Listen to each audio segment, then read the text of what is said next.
Just loves his cricket, doesn't he? He does love his cricket. Yeah, he loves his cricket. And we're live. Welcome back to episode 4 of Grass and the Wicket podcast. Paddy, how are you today? How you feeling? I'm feeling pretty good. Pretty good. Well rested. Really? Well rested? Yeah, Interesting. first ever. Had a good round of golf yesterday. Had a good training session today. I assume you'll be on top form then when the club golf day happens. Oh, I hope so. Sam, how you feeling? I'm alright. Training went well? Training went reasonably well, yeah. So interesting news, Sam has now been promoted officially into the 1s and 2s squad. Yeah, finally. 4 years later, after joining the club, finally got the promotion. After being tipped every year to be the guy that, why is he playing in the 3s? For context, Sam is by far should not have been in the 3s and 4s side for the last 2-3 years. And again, Jay, for context, Shah wasn't at training today, were you? No, alright. Okay, so I'm currently running on 10 hours sleep in the last 72 hours. So yeah, when we showed up today and you were still asleep. Yeah, after having messaged us about 5 minutes ago, you were just gone. Yeah, well, like I'm zogged. We're on. Properly had to shake you like 3 or 4 times before you woke up. Did you actually? Oh yeah. I was like prodding you, and you just weren't waking up. Well, you've got a 1.5 jam donuts in you now, and a couple Jaffa cakes, so you should be okay. Yeah, sugar's gonna be good. I'm ready for tonight. Big day, big evening, big podcast. Start off with the Mancad. I think we should. I mean, it's a good place to start as any. Joss Butler being man-cadded by Ashwin. So-called Ashwin. Why did you air quote that? Yeah, well, that's his name. Not anymore. What are you going to call him from now on? Awful bloke. Starts with an A, close enough for me.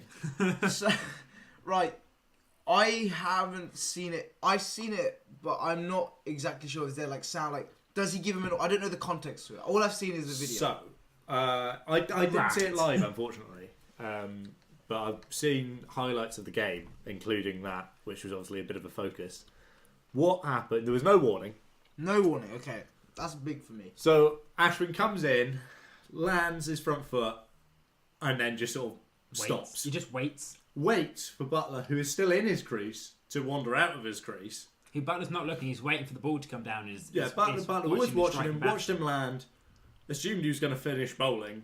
And then Ashwood just stops, waits for Butler to leave his ground, and takes the bails off. And when you look at it side by side, compared to some of the other balls he was bowling, at what would have been the release point, Butler was in his crease, and Butler had been in his crease at release point for the entirety of the game. Yeah, so that's the law, is that when the ball is expected to have been released. To be fair, the law doesn't specify who's expecting it to have been released. Yeah, which makes it a little bit ambiguous. That's the ambiguity. Yeah, but realistically, it's when they would have released it in the course of a normal ball, which Ashwin would have done by the time he took bails off. So for me, that one in particular was not out. The wrong decision was made by the third umpire in my opinion. Because the fact that he delayed because he took too long there and just waited to get the wicket. So that shouldn't be, So I guess that one should have been not out. And so that's probably an issue because of the MCC law being very ambiguous on it. It's not that ambiguous, really. But there is potential for ambiguity to be argued. Yeah, and that's all you need for this kind of thing. When the Manca happened and everyone was complaining about it, I hadn't seen it, and normally I'm like, man-cadding is a perfectly reasonable form of dismissal. Really, for me. Because it's like, just stay in your crease. Yeah. Because you've got to draw a line somewhere. If someone were to start halfway down the track when you're running into bowl, you'd whip the bails off and you'd be fine about it. Yeah. So at what point, going backwards, would you be like, well, it wasn't fine for him to be that far forward, but now it is. If that's not what the crease is for. Yeah, there's a perfectly good white line on the floor, which says, but... And so I was kind of getting ready to go, oh yeah... He was out of his crease. Yeah, it's a reasonably poor bloke manoeuvre, but it's in the rules, so what are you going to do? But this time, I think that the wrong call was made. Because my reasoning for saying it's the wrong call, by what it sounds like, is two things. One, it's because he did the stop. You're saying he stopped after he landed it. Yeah. The rule is normally before you land, right? You're meant to just. So the rule has changed at various stages. So there was a stage where it was once you entered your delivery stride, then you're allowed to leave the crease. But the most recent revision is that it's at the moment. You have to have run them out before the moment you would have normally released the ball. So you can't complete your action, just keep hold of the ball, turn around and whip the bail. And that's what Ashwin did, didn't he? Well, not quite. He stopped. He kind of got after here, landing, stopped. entered delivery stride, landed with front foot, and then just stopped and waited, and then took the bails off. Not on. So it's interesting. Both of those players involved in this Mankad have been involved in multiple ones before. So Ashwin against Sri Lanka in Australia in a tri-series got involved in one. Luckily, at that time, Tendulkar and Sehwag were in the team. They were smart enough to actually say, no, we're not going to appeal for this. Yeah, avoid the controversy issue. But then Butler had the one with Senanayake, which was out. But that was a different situation. I would say that's fair on Butler. That was Butler being dopey. Because Senanayake gave him a warning the over before, and then took the bails, and Matthews was captain. And I remember seeing the discussion with the umpire, and Matthews was like, look, we gave him a warning, it's only fair. Interesting. I think Butler was also playing in the game, a county game, Somerset v Surrey, where Alex Barrow, young Somerset wicketkeeper, was man-catted by Murali Kartik, which led to him getting booed off the pitch. Like, Murali Kartik was booed off the pitch by the Surrey fans. Yeah, good work there, Jay. Sorry. So... Don't apologise to me. Apologise to the fans. It's interesting seeing the different sort of views on man-cadding around the world. Because it seems like in India, a lot of Indians maybe don't think it's that sort of... Like, they're very much of the opinion that's completely legitimate dismissal. Which I'd agree with generally. Whereas in England, the majority opinion is you don't man-cad people. And certainly if you do, it's after at least one warning, if not two. I just think it has to be a dismissal. Otherwise, how are you going to stop people from just making it, essentially turning it into a short run? But at the same time, when you want competitive cricket, you don't want to be seeing wickets. What makes it being as competitive? But I mean, compare it to baseball. Someone trying to steal a base in baseball, that is a completely legitimate way to get them out, is then to ping it to the base they're up. You can't just go, well, he's taken an extra few steps, but I'm not going to throw it because I've got morals. So there's an interesting... Root made interesting comment on it, saying he would like a clarification before the World Cup on what constitutes an acceptable man-cat according to sort of the worldwide cricket community, I suppose. I think he's just scared. Like he said, he was scared that if in the World Cup. But that's it. He said he's glad that it's happened now, not during the World Cup and in an important match. Big controversy. The IPL but he did also say that he was very confident that England would not be man-catting anyone. Yeah, to which all the replies said, well, just every team that will play against England will start halfway down the track, because if they're not going to man-cad. It is so easy to start stealing. The other thing is that what was it called? A lot of journalists were saying, a lot of the British journalists were saying, if Virat Kohli was the batsman, it'd be a completely different story. And to be honest, unfortunately, it's true. And like, I wonder if India then would change their mind on man-cadding massively. If one of your stars, Kohli or Rohit Sharma, really, it's got to be one of those like the big 3 or 4 players that make that ODI side and win games for them. If it's one of Kohli or Rohit Sharma that gets man-cadded, 100% India. Imagine the scene: England, India, World Semi Cup, or final, won't say just an important game. Kohli's made 30 odd, and he's looking unbeatable. He takes half a step out of his crease. Rashid or Moeen just takes the bails off, walks off, goes, "Cheers, you're done, bye." What kind of a response would that get? India would be outraged, and it would be like India would be like complaining, and it would just be. It would be the situation that's happening now to Ashwin. Like everyone's complaining towards Ashwin, but I think it'd be probably tenfold because it'd be Team India who are meant to be the most powerful team in world cricket. I think it's interesting that I was watching Kings XI's next game. and Ashwin was still getting massively cheered on by the crowd. Like it's not like any of the crowd have turned on Ashwin for it, which I think is very interesting. I don't think people in India care about it, to be honest. Unless it happens to them and it affects them like in a negative way, they're not going to give a toss. Simple as. Well, has Ashwin made a comment on it? I don't think so. The supposed quote was something along the lines of so, like at the time of getting Butler out, because Butler was fuming. Yeah. And Ashwin's turned to him and said, I think it was, you've kept doing it and it's been upsetting my rhythm. Which is odd, given that Butler, as video had shown, actually hadn't been leaving the crease before he bowled. And also in the next game, there was a picture of Ashwin having left his crease ages before the bowler even got into his delivery stride at the non-striker's end, which I thought was rather interesting. The true victim, though, is Josh Butler, the Guernsey cricketer. He's been receiving copious amounts of abuse. Is he a Guernsey cricketer? So there is actually... It's Guernsey or Jersey? It's Guernsey. I just double checked. Yeah. So he's Josh Butler with one T. Has been receiving quite a bit of abuse on Twitter. There's also a Josh Butler who's an Australian sportscaster, I think. Yeah, I saw that one. He tweeted. And then did you see the Steve Smith? And he tweeted saying, "I've received a lot of tweets in the last 24 hours." And Steve Smith just replied to him saying, "Good day, mate."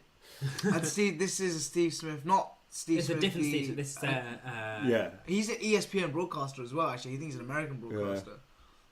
Or he covers the NBA from Australia or something. Yeah, but yeah, like it's quite funny. These accounts. What do you think, Jay? I don't think we've got your opinion. Mancadding.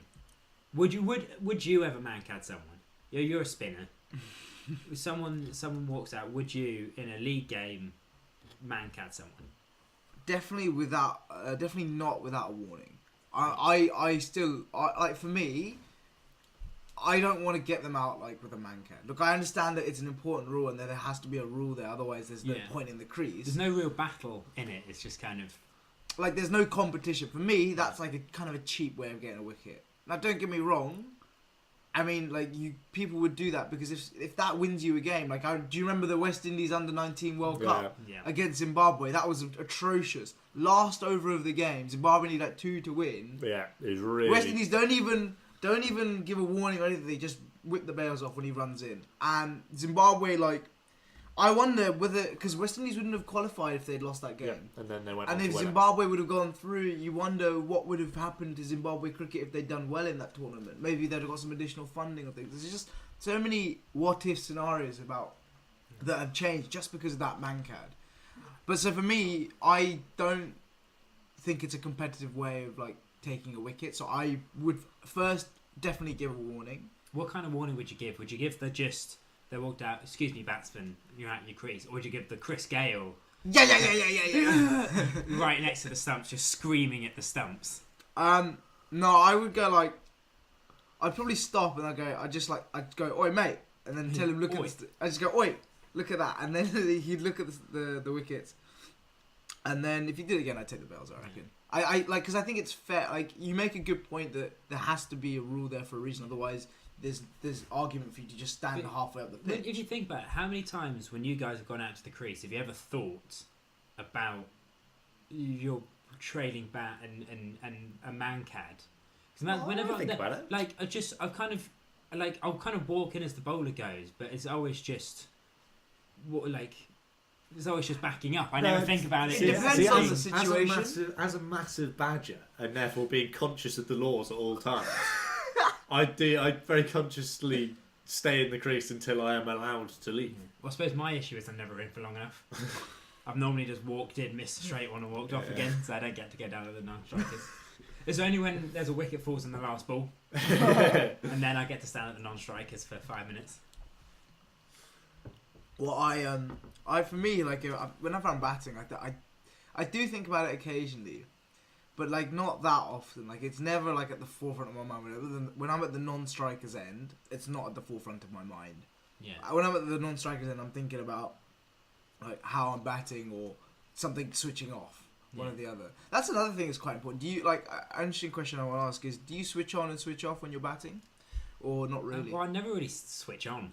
No, Paddy, stop. No, but then like when I'm batting, like I'm concentrating on the game, Yeah. but I never try. I don't try and think about it too hard. It's more subconscious. Yeah, I kind of just when I play my best cricket is when I got someone bowling quite quick and I don't have to think about it. And so I try not to like. I'm normally just like singing a song in my head, making sure I'm watching the ball, but not being like, no, it's not the be all or end all. Like I'm there, it's happening, but I'm not 100% focused on it. Yeah. Just because, yeah, just if I'm too focused on it, I overthink it and don't play as well. I find. Sam? So there's no real switch on, switch off. I wouldn't say. Pretty much once I'm out there, I'll always be nervy to start off with. Yeah. And I need to settle down, and then if I bat well, I'll just switch on, and I don't really switch off. Yeah, it's just like you just think. I like to carry on going. A few times. I really dislike long breaks. Like, I'm not a big fan of like drink breaks when I'm batting. I'd rather just keep going. I'd rather test cricket, unless I'm absolutely parched, I'd much rather just carry on batting. Yeah. That's interesting. Well, do you try and switch on and switch off, or? So like my coach when I was younger always talked about switching on and switching off. He said that's the only way you can learn to figure out how to bat time, because like, he was an opening bat, and I guess his role in the side was to bat the 40-50 overs as much as possible, because he's quite an old guy, and at the time that was kind of the style for ODI cricket, is you bat your overs and you just try and bat the full. Yeah, if you bat all of them, you'll have some runs at the end. Yeah, and so he was always harping on about switching on and switching off, and I didn't really understand it, because I don't really switch off. Normally, like if I'm at the non-strikers end, I'm normally, unfortunately, I'm quite unfit with my running. And like I'm just trying to recover. Like a lot of the time, I'm actually focusing on my breathing, because like I know if I'm especially if I'm batting well, because I know if I'm breathing slowly or I'm breathing okay, I know I'm striking the ball better. Often when I'm like breathing heavily and I'm like panting, I can't hit the ball as cleanly. So that's why I always try and take like half a minute. If I've run like a 2 or a 3, I try and take a minute. Run a single and like drink out, lads. Change your gloves. But I might try it this season, just see if I can switch off. Like I do sometimes switch off. Like you do think about other stuff, but not so much. See, when I start thinking about other stuff, that tends to be when I'll get back and strike, and I'm very bad at switching on very quickly. Yeah, and that's why I think that just having a song in your head is whatever. Normally, it's just whatever last was being played on the radio when I get to the game. Yeah, I just have that stuck in my head all day, and it does well at just drowning everything else out. So do you hum it, or do you like just in my head? But because if I'm thinking about that, then there's no room to think about. Oh, I might snick off here, or I wonder what I'm going to have for tea. There's no room for that in my head. To be fair, I do think about tea quite often. If we're batting first, and it's important. Well, see, if we're batting first, I can't have that big a tea. If I've got to go bowl 10 overs straight. That's what I love. See, this is why we just need to bowl really slow meadows off 2 paces, and then you can fill up with how much you want. I bowl really slow meadows, but off too many paces. Yeah, off 18 paces rather than 2. You got 18 paces? Yeah, well, it's... What's yours? 15. It's kind of between... Although my legs are longer, so mine's about a yard and a half shorter than Paddy's. Yeah. It's just between. It's wherever I can get a rhythm, depending on the day. Because we never play on a flat pitch. So if I'm either galloping down the hill or up the hill, it really depends. Right, we've talked a lot about the Manchester. Shall we move on to a little bit about Vince and James Hildreth? Well, and the batch of MCCU. I think if we talk about the MCCU games first, okay, where Cardiff MCCU fell to the biggest defeat in terms of runs in English domestic history. 568 runs they lost by to Somerset. 568 runs. Yeah, it wasn't close. Yeah, and that as the scoreline may suggest. Yeah. What was the key highlights? Did Trescothick just get like? Trescothick didn't. Trescothick didn't score many runs. Hildreth, on the other hand, scored 150 not in the first innings. Standard. And then got sort of 20 odd. And did Tom Abel get any runs? No, he's still out in Dubai. But Eddie Byram. Mm. Youngster from Zimbabwe, actually. who's come through Somerset's youth system, scored Somerset seems to 102nd. pick up a lot of the younger Zimbabweans. They had the Wallers. The Wallers were all there. Like Malcolm Waller was there for a while. No, it wasn't. We've just had Max Waller, who's not related. No, I'm sure you've had. Malcolm Waller was never at Somerset. Okay. Ouch. Unlucky. I'm not editing that out either. Just mainly because it makes you look like less of a badger. You've got something wrong, so I don't look as stupid as I normally do. I'm going to bring you down to my level. So Hildreth and Byron both individually scored more than Cardiff did in the match. That stat is courtesy of Freddie Young. Shout out. The Pavilion? Yes, of the Pavilion Sports blog. Go follow them on Twitter. I'd recommend it. They've got some excellent stats. My dad still doesn't know. He's met Freddie, but he doesn't know that Freddie and Dirren run that account, and sends me the articles that they write, being like, "This is really interesting. Have you thought about this?" And I'm like, "No, /yes, / we spoke about this all of last year." So Jason Kerr, Somerset's head coach, said it was a quote in the Somerset County Gazette from him saying the key bit of the quote was, "With all due respect, they're not first-class opposition." Ouch. Which I think is a very fair comment. But it is for no reason other than it was always been done like that. That these sides have first. Yeah. These games have first-class status. Well, you think about that. What does Somerset gain out of pumping them 560? I mean, it's time in the nothing. middle, isn't it? It's time in the middle and confidence. Yeah, but like against it's that, not- that's not going to help you. I don't think. I think it's better than nothing. Time in the middle will help, but you can get time in the middle in a club game.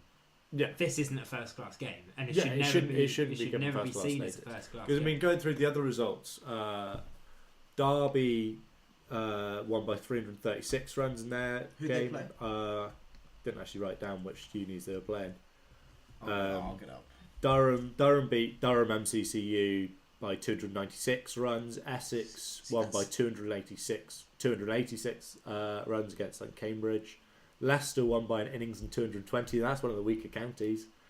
Middlesex drew, but they Put on that was just because they battered for ages. Scored 580 and only lost in over 2 innings and only lost 8 wickets in the match. Yeah. Yeah, it's like, so we've got the SSS trials coming up. So for anyone that doesn't know, that's all the Scottish unis put together a cricket side that go down and play Cambridge and a mixture of the unis from Ireland. And I think there's another side, but I'm not entirely sure. Maybe a Welsh side? No. I don't think so. Okay. But Callum is chairperson. If the Cambridge MCCU side get first class status for that game, surely this Scottish unis versus Cambridge also could be first class. Yeah, because Scotland beat them last year. But the question is that the same MCCU side or is that like the first team? So because obviously there's the two. Yeah. So they played the MCCU team, not really. ones. Yeah. Yeah. And they beat the Scottish side won, didn't they? Yeah. They beat them. Wow. Yeah. Well, I suppose there were some excellent players playing last year. Well, like Twillers, Tom Williamson was there, Yeah. and the There's Glaswegian. the Bayesian lad that Yeah. played for Glasgow. That's what I mean. Apparently, he's a very handy player. Yeah, he was excellent.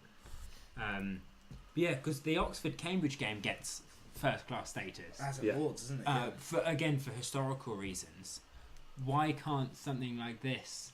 See, but you'd never give it first-class status. You'd never now go, you guys would have first-class status. But it's as much significance for us as it does as the Oxford-Cambridge has for those guys. Yeah. That'd be massive, wouldn't it? If imagine if the SSS side became a first class, like had 2 first class games a year. Yeah. I mean, the amount of funding the university would then probably put into it would be like, cool. there'd be more It wouldn't be funding. run by a 21-year-old Sibling. yeah, Scott. He does an excellent job, but I think there'd be more of a team behind it. I'd mainly just bring it up to raise the point of why did these games have first class status? It is odd. I think also it gets highlighted so much because they play against the English county sides who, behind probably Australian state sides, are the best first class teams, like non-national first class teams in the world. By far, they're the best after the Sheffield Shield side. whereas a lot of the Sri Lankan first class stuff and the lower league, the lower tiers of the Ranji Trophy, that's some pretty poor sides, and these MCCU sides would probably give them a very good game, if not beat them. Yeah. So it is a little bit. It gets highlighted by the quality of the teams they're playing against, but equally, I'd argue those teams probably in India and Sri Lanka probably shouldn't have first class status. It somewhat kind of brings down the. Well, I'd just say first class status status should only be between the top tier of domestic cricket, and the MCCU sides aren't the so top tier meaning Div 1 and Div 2. Yeah, basically meaning the county side, which is as high as you can get without playing for your country. Yes. Domestically. Well, it's quite odd actually that MCCU sides get first class games, but minor counties don't. Yeah, I was just thinking about that. I was just thinking, well, what about minor counties? What would you do with them? The other thing, the point I would make is that the point of these MCCU academies is that they're meant to train them into England cricket, into professional cricketers. Yeah, I mean, and so they're training like the county sides. Like the amount of training they do is the same, and you think about they're doing the the intensity and the professionalism of it is very meant to be essentially a professional setup. And I think the whole purpose of these kind of MCCU sides is to try and breed some England cricketers that aren't in the county academies and stuff. And just I mean, it's the idea is to allow young promising cricketers the chance to still go to university and get a degree to set themselves up for later life, and while still pursuing cricket. Well, and if they haven't behind. received a contract already. Yeah, because it's such a pivotal part of anyone's life. If they've not received a contract, or they want to just go and do their degree, because it's very difficult to balance a contract and a degree. You can't look to pursue professional cricket from the age of 18, 19 if you haven't got a contract already, and if you don't go to university, you have to kind of do one or the other. Yeah.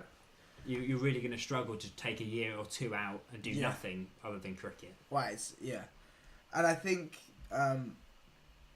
the idea of it, like I guess as we've said, is to try and breed these cricketers, and they wouldn't get that if there was no MCCU stuff and they went to university, then they would have no opportunity they would have no opportunity to show themselves to the county sides. Yeah. Because the thing is, these county sides they'll find it doesn't matter. Like there might be Cardiff might have got pumped. But maybe like in another side, like in Durham or in Leeds Beckett or somewhere, there's one or two players that Yorkshire like and that they will look to sign or they'll keep an eye on because they've watched that MCCU game. They're like, oh look, he looks quite handy. Let's keep an eye on him. And if he does well, they can sign him. And so like I guess, although we're saying they shouldn't get first class, first class status.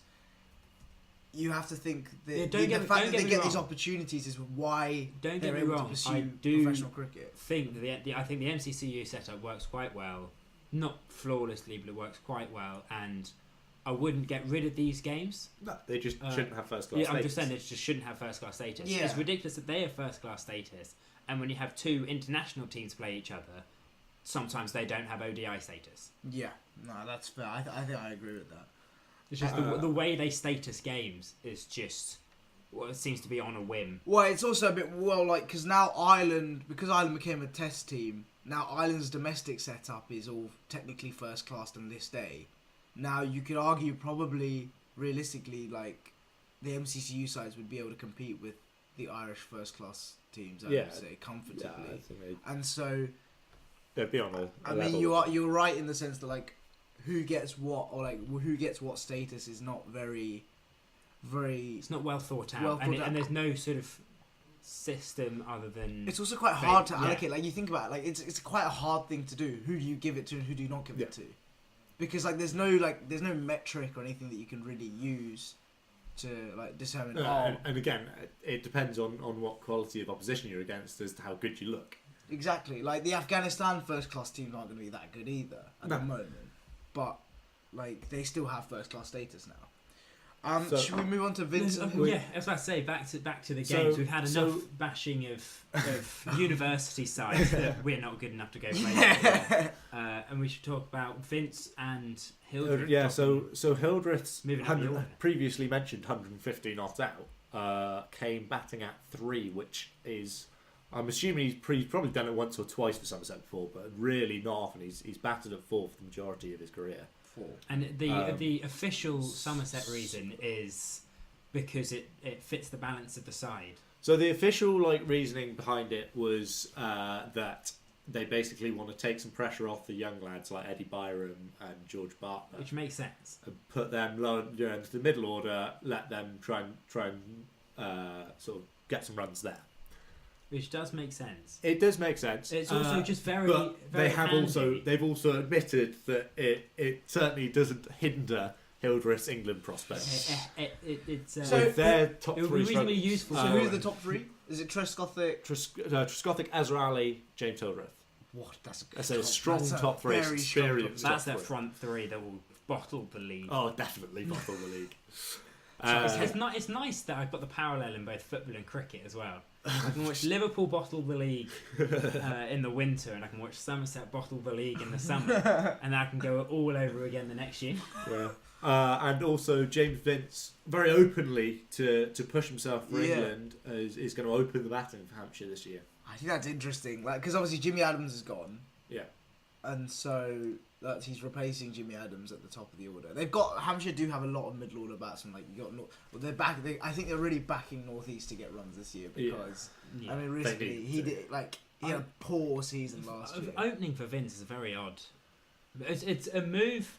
It's a that move I would make if I were him, just to try and to boost your chance of getting an England side. that's how He's he's literally said it. But That's what he said.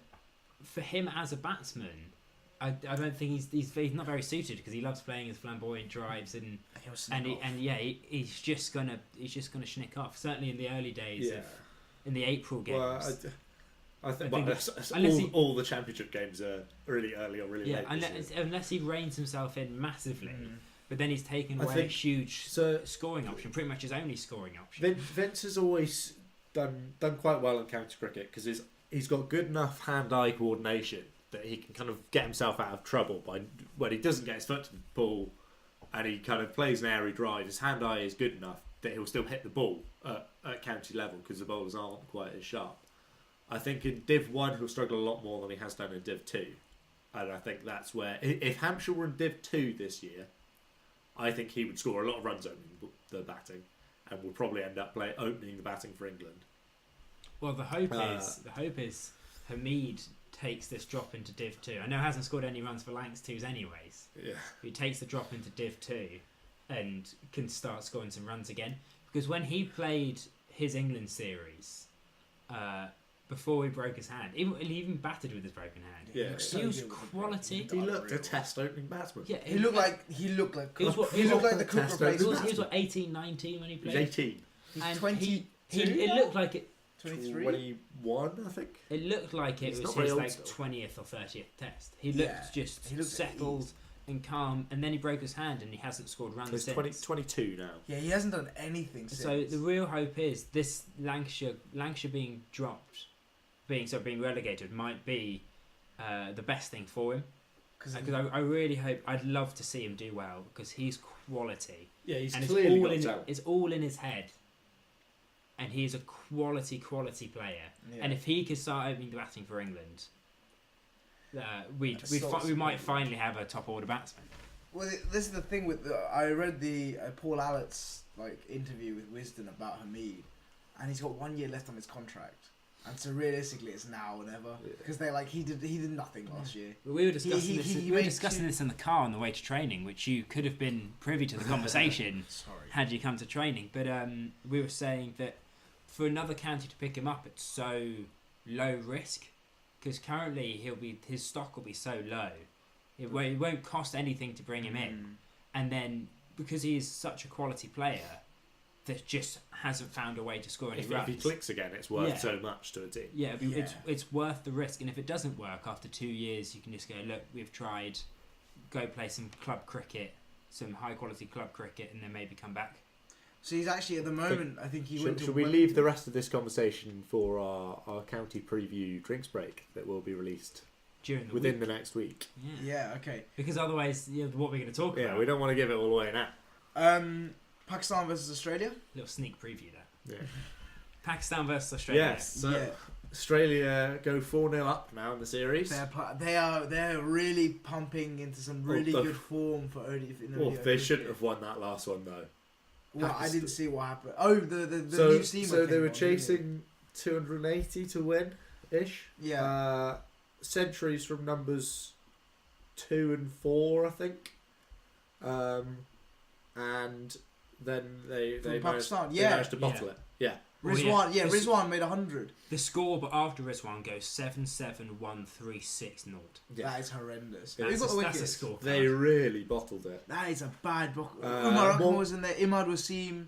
But realistically, after more Rizwan, runs for Glenn Maxwell as well. 98. Then he bottled it, getting run out in the last over. No, he didn't bottle it. It was for the team.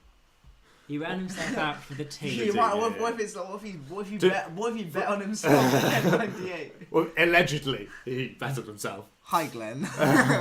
To be fair to him, from what I've read, it was a fantastic bit of boundary fielding. They got him run out actually in the last over, going for a second. Sean Masood. By the looks of it. Okay, well look at this side. So they've got Finch, Kawaja, Sean Marsh, Hanscom, Stoinis, Maxwell, Alex Carey. Finch has said it's going to be bloody hard to get in Finch and Smith and Warner. We discussed it before.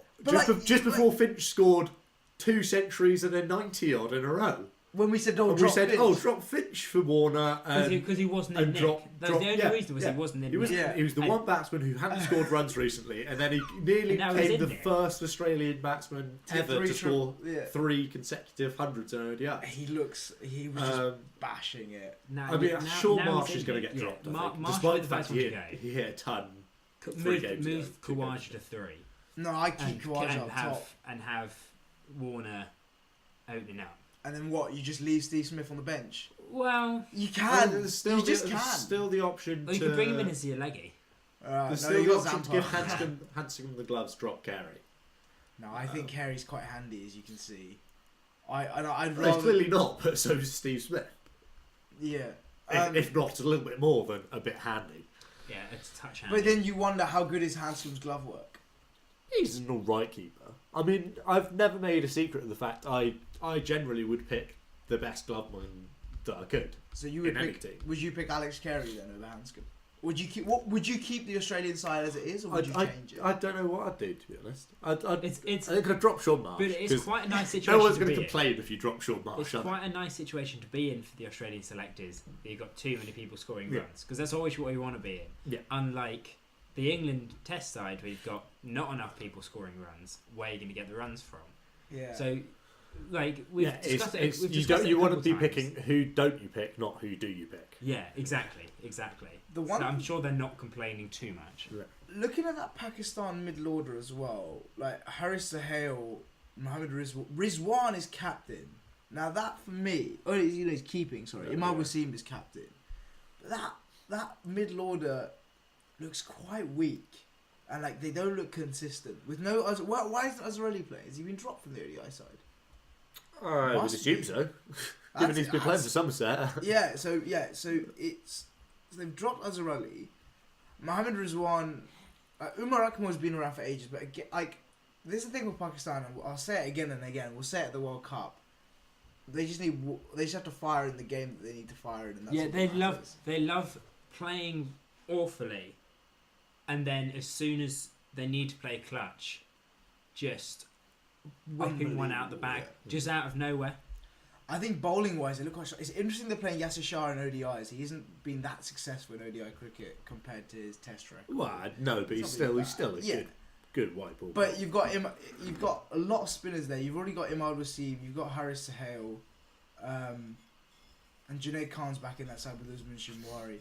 There's a good balance there with pace and spin. Yeah. You might argue that it might be a little bit too spin heavy, but then again they can bring back Amir, they can bring back whoever they need to kind of supplement their pace attack. They look quite well balanced. My worry, I think for them, is just consistency with runs.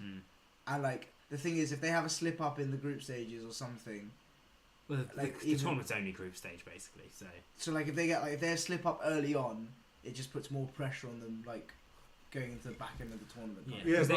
They could lose. That's when they've tended to thrive as a team. It was at the Champions Cup Champions Trophy, where Well, they pumped India. yeah, where they went from just playing awful cricket Then someone heard absolute- of Hassan Ali. yeah, and then they just Yeah. absolutely rinsed people. Yeah. They went from being bowled out for, I can't remember what it was, but it was very, very little, Yeah. to rinsing England and India in an overnight turnaround. They're a team that are capable of doing that. It would be quite nice if they just played like they played against England and India all the time.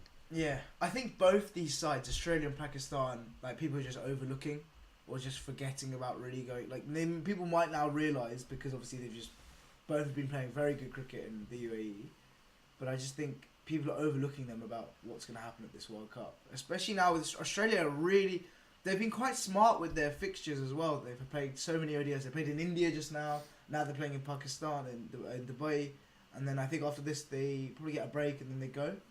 Or I think they go to the West Indies actually. They've got some camp before the World Cup. I'm not sure who they're playing against. Yeah. Whereas England have gone not so smart. England have a 2020 right just before the World Cup starts.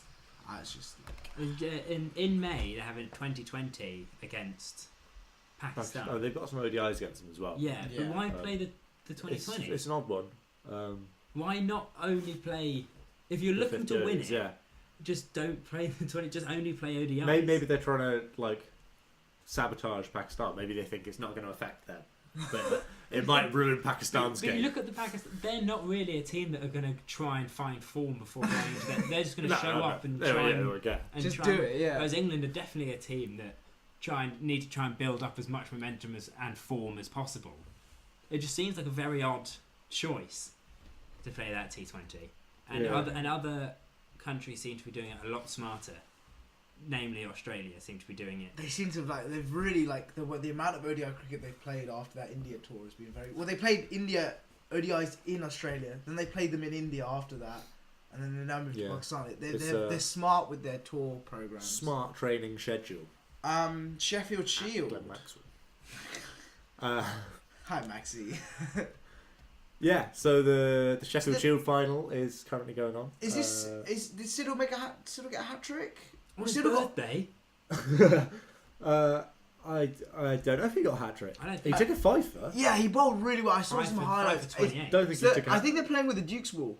Are they? Yes, because I remember Oh. saying because there was the commentator was saying something about they're playing with the Duke's ball, and Siddle was just hooping it round corners. Yeah. But no one knew how to play. So there's a few stand-up performances. Victoria looking like they're gonna win that it's game Victoria versus New South Wales. so no Queensland. So Victoria are 375 runs ahead, still with 3 wickets remaining in the second innings in a low-scoring affair. Okay, so just read out what's happened so far in the game. So far we've had Victoria batted first, scored 289, largely thanks to Marcus Harris, 141. Fantastic knock from him, putting his name right Test forward mix, for the Ashes there. With the next highest score being 34. Yes. So he's really. It's very loud noises coming from the other room. Thanks, I Joe. think- Thanks, Joe, for ruining the podcast. There must have been Rory McIlroy winning on the 18th. I haven't looked it up, but it better be.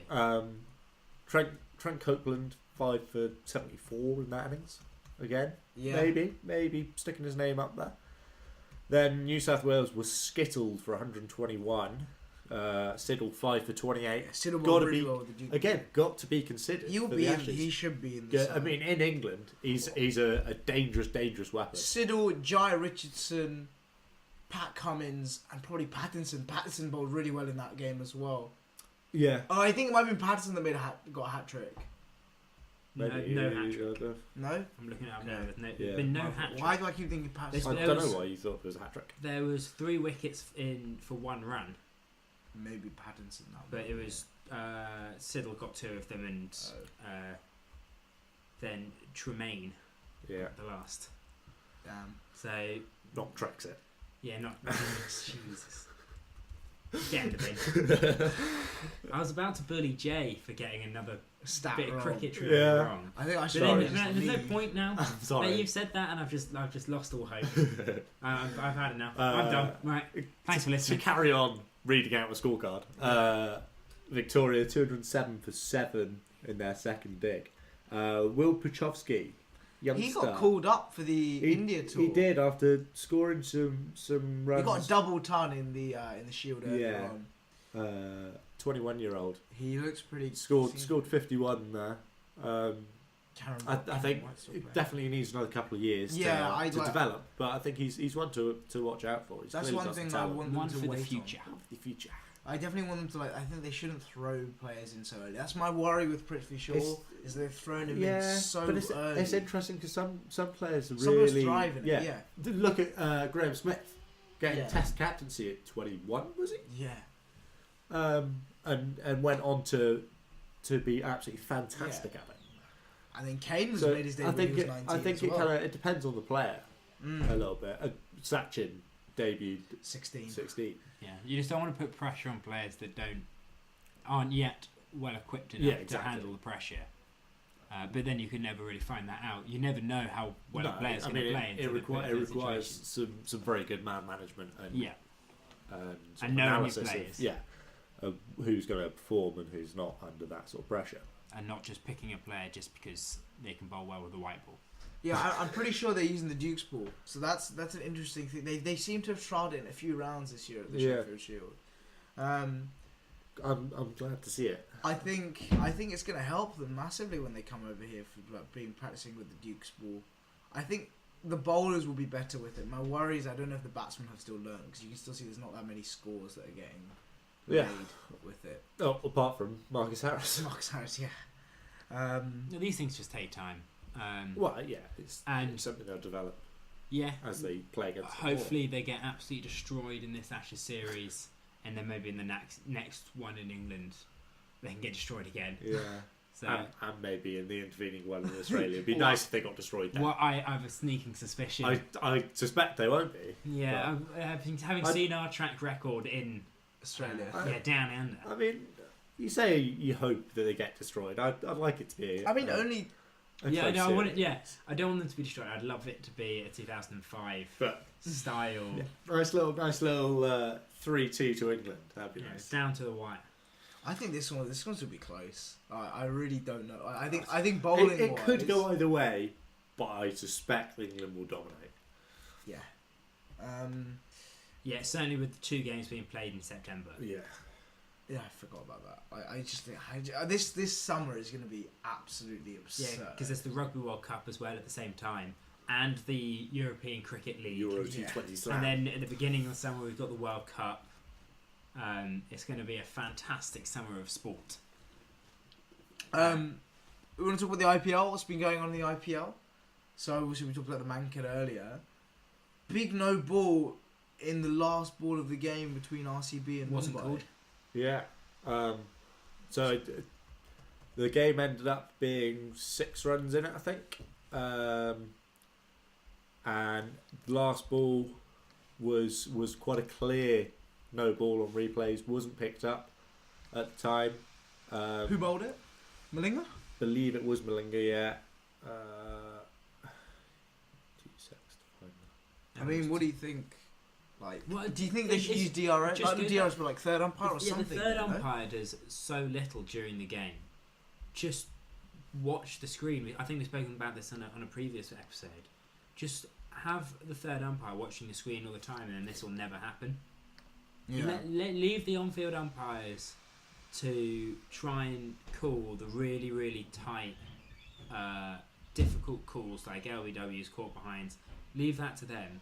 But something like front foot no balls, which is so easily, to access from just stick a TV camera pointing at it. The third umpire just watch it, and then they never have an issue. I have no idea why this has not been discussed. And do you think they should do just check it ball by ball? Because it obviously takes just a quick second. Just ball by ball. If someone sees it, third umpire presses a button, no ball comes up on the screen. Yeah. Okay. And some fireworks go off, the cheerleaders start dancing, and the free hit comes. The thing is also, if you implement that, you can implement another suggestion. Going back to the Mankading, there was a suggestion I saw somewhere. It was a step further than I would take it. The suggestion was that you have third umpire watching, and if the batsman leaves their crease before the bowler has released the ball, then runs. You don't get any runs off that ball. You call it just What? one shot. No. But One no. shot, So the maybe. suggestion was no No runs at runs. all. What I would do is say one shot. I'd say one shot. It's essentially And one also, shot. if it's deemed deliberate, as with running one short deliberately, it's 5 penalty runs as well. Wow. It's, I like the idea of the Then one batsman shot. would I stand don't know up if crease, the wouldn't they? 5. Yeah. But, well, if they're doing it No, but deliberately, what if he does it doing accidentally? What if he does it accidentally? Like, what if it's Yeah, no. like, If you're like doing marginal? no, but if you're doing it accidentally, it's not 5 penalty runs. It's deliberately, Yeah. Yeah. It and that's in actually the says- opinion of the umpire. The umpire's not going to do it unless you are actually blatantly doing Yeah. it deliberately. Yeah, unless you're halfway down the track, turn Right. around again. But it'd be interesting to see because no one would ever do it. No one would. Mankading would be out the game because no one would leave their crease anymore. Yeah, because there'd be no point. Because you Same wouldn't way- get a run for it. Same way You're as just people costing went, yourself a run. you can't lead with your elbows when you jump in football. You can't like elbow someone. As soon as that became a yellow card, no one did it anymore. It was just it was just completely eradicated from the game. It's so easy. It will just completely change how people back up. But that's only going to be able to happen with the international game. Hmm. Obviously, that won't apply at club cricket. Club But cricket then again, won't change. but it. I- quite a lot I'm of sure rule it's- changes don't change. We don't get DRS. Yeah. I'm level, not but sure. I quite like the, I'm not sure the it really game. happens a huge amount at club level, is it? What? I don't notice people intentionally backing I up. don't notice people taking the mickey, No. backing up. We also, at the same time, none of us probably play a level where like we would actually care. Yeah, well, we care, but there's not that much riding on it Yeah. other than 3 we win points. or we lose. Yeah. Yeah, It's not like it's not careers, right? Yeah. livelihoods and things like that. We're not getting 500k appearance fee. I can't believe that though. England get like 7k to play a test. No, 13 for a test. Sorry, and South Africa gets 7k per test match they play. Like each player. Yeah, Test it's a fees. lot of money, but That's then a lot. the infrastructure's there to support it, and if the money's there and it's not lining the higher ups pockets, Yeah. so I think it's better to have it In coming players' down pockets, yeah, to definitely. players than it is to have it in the bureaucrats' pocket upstairs. I But think- then it'd be better to have it in my pocket. But I don't think that's going to happen anytime soon. But there's still the hope there, because you still see these players that are coming in, they're to 27 plus, and yeah. they come in, they start. How old was Leachy when he made his first? Well, Praveen Somerset Tambe player. was Somerset. 40. 24. Yeah, so he's not. He wasn't 18. No, He's, I mean, well, and it'd be quite nice. The dream's still alive. The dream is still alive to get a call. George, if you're listening, the dream is still The alive. dream is I still think alive. Harry I'd Gurney was 26 when he got his first pro contract. yeah. So what we're saying Praveen is, Tambe made his debut when he was 40 for the Mumbai Indians. so I can still go to bed and dream about playing county cricket because it could happen. It won't. You never really, know. really, It's not really going to stop won't. me. But it won't never stop know. me going. There's a chance there. If it wasn't for my back, I mean, I'm barely going to be able to walk by the time I'm 30. The way my body's breaking down with Really? the amount I bowl. Thank God I don't bowl pace. But that might be the thing. I Though. mean, that might be the thing that I'll gets still us into just county chucking cricket. down, lobbing down to off spin. I say off spin doesn't turn. The thing that might get us into county cricket is when our bodies inevitably break and we start bowling spin. Yeah. Because Shane Warne was going to play Aussie rules. Yeah. He was going to play footy, and 40. he didn't make the trial for that, or he had some injury, so he started bowling leg spin. I just thought he wasn't I good enough. realised he was. And whacking it. one summer later, played his first not international, played his first professional game. That's mad. Literally, from one summer went from trying to play AFL, next summer playing That's crazy. first class cricket in No Australia way. as a leg spinner.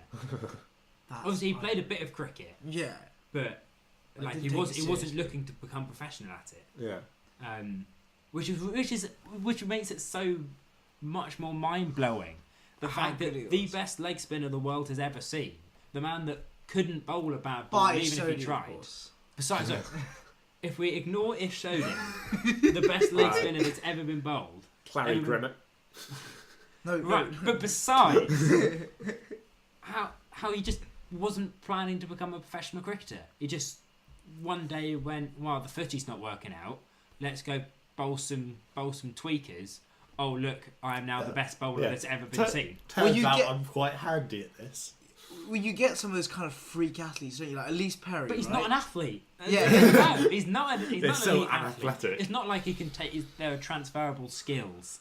He's just a slightly chubby bloke Yeah. that bowls absolute dreams. You remember when he tested positive? Yeah, got banned. Do you for like? Was it Was it the weight loss pills? it. Like, do you think it was something else? Or do you think it was that? Like, obviously, there's like. I can't see him. Shane Warne definitely just loved doing some drugs. Yeah. I can't see like- him roiding up to bowl No. spinners. It definitely would have been. wait. Allegedly, I'm about to allege it. I've not heard it. But I It's now wouldn't. been I really alleged. wouldn't be surprised if he was out on the coke and the nights out. Yeah. Because he just, to me, seems like that kind of bloke. Yeah. 100%. and I'm pretty sure he's autobiographies filmed stuff like that, stories like that. Yeah. What was Not it? that I've read it yet. I think it was after the 2015 World Cup final. He kept on asking the players, "Oh yeah, how many beers are you gonna have tonight?" and things like that. And I remember I was like, "Shane, shouldn't you be like asking real journalism questions?" I love Shane Warne on commentary when and only when he's talking about spin bowling. Anything Yeah, else, yeah. he talks utter garbage. His Sky Sports masterclasses are excellent. When he Yeah. talks about grip and how he's going to try and work out a batsman, he's excellent at talking about spin. He is awful. He is properly rubbish. I'm talking Michael Vaughan levels of bad at talking about anything else. He just doesn't know what he's on about. Say the three people that are doing a cricket podcast chatting absolute nonsense. But we don't have the platform for it. And Yeah, we don't, we're not getting paid We for also it. don't have a poster of Marcus Stoinis in our bedrooms, so Oh, well, speak for yourself. The one person I really like listening to commentary or analysis from is Rob Key. I think Rob Key normally gives very good. you as a analysis. Kent, No, super yeah, Kent fan yeah, would say. but like at the same time, No, like, I agree. I do like his batting insight is very like insightful. I think because he's probably the most recent of the group that still play like the commentators in the Sky group. Yeah, well, you've got well, if you're- James Taylor. He does quite a lot of the stuff. Is as he well, with but he's Sky not now? part of the. He's not really part of the inside. He group. did a bit, but now Yeah. he's doing England selector stuff now. So He's too cool, isn't he? I mean, you've got Trescothick does some stuff on Sky as well. Yeah, but he's still Yeah. playing. But he Yes, depends- yeah. So now Yeah, but, like, he is doesn't do- more he doesn't recent do- than a couple of years But ago. Trescothick doesn't do like tests and stuff, does he? No, because he's No. busy Yeah, so playing. that's my point. So like Key does like tests and he'll do like ODIs and IPL and stuff, and like because I guess he He offers very good insight for a man who was never that good at batting. it's because like Yeah. he should have he really like I've had a complete 180 on Rob Key because this time last year you'll attest with it. I just disliked him. Yeah. I don't really know what for. I never really liked him. maybe his and the, voice. and the more I can more imagine I people li- not liking him for his more voice. I kind of listened to what he was saying and not just offhand ignoring it. The more I realised that he does know what he's chatting about and he's insightful and quite entertaining. That's why I like Rob Key because I think like the thing for me is he's quite funny and his insight for batting is what I think is what makes him different. I think. Yeah. All right, who's your actually interesting question before we finish off? Who's your favorite commentator? Favourite commentator? I love Mikey Holding. Yeah. Blowers was always my favourite on Test Match Really? Special. He would just talk about whatever came up, like just absolute nonsense. But he never ever missed the ball. Wow. He would just never. He'd always describe the ball rubbishly. Just these up to the wicket and bowls, and it's past the bat, and it kind of you never really understood what he was saying. Yeah. But he was my first like. This is cricket commentator. Yeah. It's useless and it's rubbish, but you wouldn't change it. No. So I go Blowers and Mikey Holding for people who are actually still commentating. I think for me, Jonathan Agnew, Yeah. because he so brilliantly combines he's very good at being the host. And he could do radio fine away from cricket. He could quite happily. I think he does do some stuff away from cricket, because he's a very good broadcaster. But in addition, he offers quite good insight. He's very good at asking the right questions. I think Yeah. of the people he's got alongside him. What do you think, Jay? So I've got two. Two. Bob Willis is just hilarious. On the verdict just cracks me up. But like, Bob Willis has grown on me now. He's not commentating on matches. Yeah, because he stopped doing it. He does the verdict, doesn't he? He used to talk some rubbish. It makes you hate cricket as well when someone plays a shot and he goes, "That rubbish," and you're like, "Oh." I love listening to Jeffrey, but I'm not sure if I'm a fan of Jeffrey. Hello, Gareth. How are you? We are 1 minute from the end, so if you'd like We've to say got hello, we've to got the a super podcast. special guest, Gareth Bevan. I just wanted to chat. Gareth, who's your favourite commentator in cricket? Yeah. Favourite cricket commentator? Stopped in the comments. Oh, Richie Bennett. Richie Bennett. Choo. And that's the air. Yeah, so we should point out the reason that Gareth's favourite commentator is Richie Benno is because Richie Benno did the commentary for the EA Sports game Cricket 07. Other cricket games are available. They are available. There's a new one coming But out, none of them are as good as Cricket 07. Oh no. Brian Lara 05 was pretty good. Well, it's up there. Did it have Ashes scenarios? No, it didn't. Well, because they hadn't happened yet. What, the Ashes hadn't happened? Yeah. They didn't exist then. I thought they went back to the 1800s. And with Gareth's rude interruption. Can I make a point? My favourite cricket commentator, Atherton, by a mile. Atherton. I love just the way that he speaks, and I think that he gives very interesting insight into the game. He, for me, out of all of the English commentators, he seems to know a lot more about world cricket, and that's what I like about him. I think is that he really does take the effort to go and find out more about world cricket. Like he did the interview with Imran Khan in Pakistan. I thought that was a really interesting interview. And he just seems, his articles are quite interesting as well on the Times. I think again, like I said about Agnew, he's good at asking the right questions. A lot of the time, which I think is a massive part of being a good sports journalist. Yes, definitely. Which is what you want from commentators. They should be a good sports journalist. Yeah, getting the best out of the people that are around you as well, and getting their insight that might have been locked away. Trying to just for example, if you had Shane Warne on commentary with Atherton or Agnew, I think they would both be very good at asking Shane Warne about spin bowling and not about anything else, and trying to keep him just on that, because that's where he shines. Well, I think on that note, on that note, we're gonna come to a pause. Sam, social media? Yeah, Sam, social media guru. On the Twitter, we're at Grass Wicket, Grass on the Wicket podcast on Facebook. We're on Podbean, we're on Spotify, we're on YouTube, we're on iTunes. Send us in your questions. That's one thing we would like to do. We had some really good questions from Neil Granger and Joe Chalmers last week. Yeah. Send them in, like that. We would love to answer them, and that's kind of our way we can gain more interaction with you guys. Thank you very much for listening. Paddy, any closing remarks? No, just keep cricketing on. We've not got a top tip for club cricketers. We keep forgetting every to come week. up with one. Top tip for club cricketers. My top tip: you need a new stick. Always. Always you need a new not. stick. The reason you're not scoring runs is not to do with the fact that your front foot gets nowhere near the ball. It isn't to do with the fact that when the ball is released, you're really scared. And your eyes are shut. Yeah, it's got nothing to do with the fact that you swing really hard but you've got nowhere near it. The reason you're not scoring runs is because you haven't got a new 350-pound bat in your hands. If you get a new bat, you will score runs, and it's a scientific fact. To be fair, you proved that. I bought a new bat last season. The bat showed up on a Wednesday. Thursday, scored 40. Friday, scored 44. Saturday, scored 77. You knocked it in that quickly? So No, he then broke it. Yeah. Well, that means I could send it back. They'll fix it up, and it's basically like getting a new bat. So that would be my top tip. Because you always need a new bat. Always need a new blade, because how else are you going to score runs? Yeah. And on that note, I think we'll come to a close. Thank you very much for listening. We'll see you soon.